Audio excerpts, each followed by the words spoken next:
Hey guys, today I'm going to tell you how to block ads on all Samsung devices.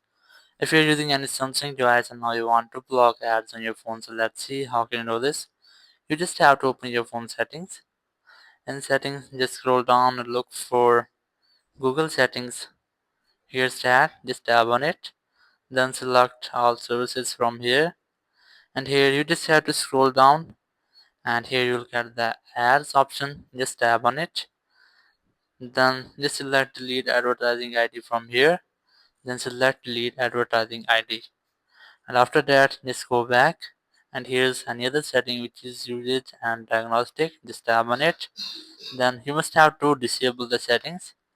In this way you can easily block ads on your phone, but there's another way. You just have to open your privacy or security settings here. Just tap on it.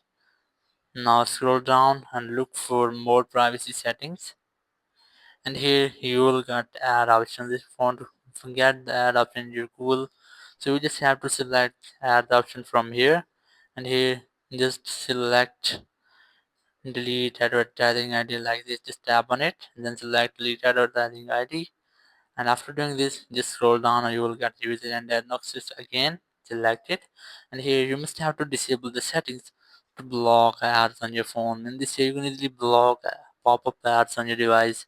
Thank you very much for watching the video. Until next video, bye bye.